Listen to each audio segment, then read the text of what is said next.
UP में धर्मांतरण का खेल जारी, इस्लामीकरण की तैयारी, चार्जशीट से खुला राज, भारत को बनाएंगे मुस्लिम राष्ट्र, 2047 तक भारत को मुस्लिम राष्ट्र बनाने का प्लान डिकोड। यूपी में लगातार धर्मांतरण का खेल जारी है। गाजियाबाद से लेकर लखनऊ, मेरठ से लेकर प्रयागराज, बरेली से लेकर सुल्तानपुर, हर जिले में धर्म परिवर्तन का गंदा खेल खेला जा रहा है। कभी प्यार के नाम पर तो कभी पहचान बदलकर मुस्लिम युवा हिंदू लड़कियों को अपने प्रेम जाल में फंसा रहे हैं। हाथ में कलावा और माथे पर तिलक लगाकर हिंदू बनने का नाटक करते हैं और हिंदू लड़की को फंसाकर उनका शारीरिक शोषण किया जा रहा है। शादी का झांसा देकर उनकी अस्मत लूटी जा रही है। यहाँ तक कि शादी करने के बाद युवतियों पर धर्म बदलने का दबाव बनाया जाता है और उन्हें मजबूरी में इस्लाम कबूल करना पड़ता है। ये कोई इत्तेफाक भर नहीं बल्कि एक सोची समझी साजिश का हिस्सा है।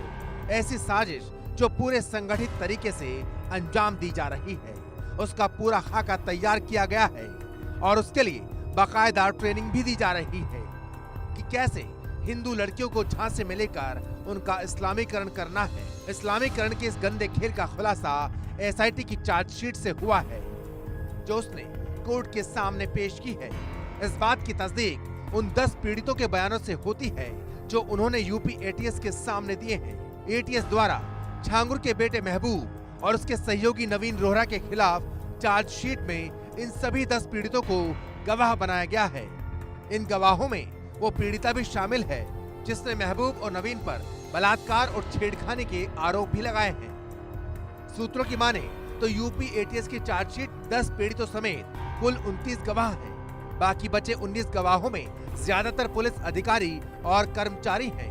एक गवाह ने एटीएस के अधिकारियों को बताया कि छांगुर ने उसके धर्मांतरण के बाद कहा था कि उसे जनसांख्यिकीय धर्मांतरण के लिए बाहरी देशों से बड़े पैमाने पर आर्थिक मदद मिलती है। उसने ये भी कहा था कि अपने प्रभाव से उसने बड़ी संख्या में लोगों को हिंदू से इस्लाम धर्म कबूल करवाया है। कोर्ट के सामने दर्ज करवाए गए बयान में एक पीड़िता ने कहा कि छांगुर और उसके सहयोगी कहते थे कि साल 2047 तक पूरे देश का इस्लामीकरण करना है। इसके साथ ही एक पीड़िता ने अपने बयान में कहा कि उसने साल 2023 में छांगुर के कपड़ों की दुकान से एक साड़ी खरीदी थी। जब वो साड़ी लौटाने गई तो महबूब और नवीन ने उसे धोखे से एक कमरे में बुलाया और वहां उसके साथ जबरदस्ती की। जब वो कमरे से बाहर आई तो छांगुर ने उसे झूठे मुकदमे में फंसाने की धमकी दी। बाद में लालच देते हुए धर्मांतरण करने का दबाव बनाया। एक और पीड़िता ने अपने बयान में कहा कि छांगुर ने उससे कहा था कि उसने लोगों के द्वारा लाखों लोगों का धर्मांतरण करवाया है। एटीएस ने चार्जशीट में लिखा है कि गिरोह का दूसरा मास्टरमाइंड नवीन अपना दुबई का कारोबार छोड़कर भारत में आकर इस्लाम का प्रचार प्रसार कर रहा था। उसके खातों में विदेश से आए 16.5 करोड़ में से महबूब और छांगुर के बैंक खातों में 1 करोड़ 30 लाख रुपए ट्रांसफर किए गए। विदेश से आए पैसों से उसके द्वारा बलरामपुर, बहराइच और आसपास के जिलों में कई जमीनें खरीदी गयी। वो लोग इस्लामिक दवा सेंटर और कई मदरसे खोलने की तैयारी में थे। आपको बता दें कि पिछले दिनों छांगुर को धर्मांतरण के आरोप में गिरफ्तार किया गया था। राज्य सरकार इस मामले में आगे की कार्रवाई करते हुए नेपाल की सीमा से सटे बलरामपुर जिले में उसके घर को बुलडोजर से गिरा दिया था। हालांकि ये घर उसके सहयोगी के नाम पर है, लेकिन छांगुर बाबा का परिवार वहीं रहता था।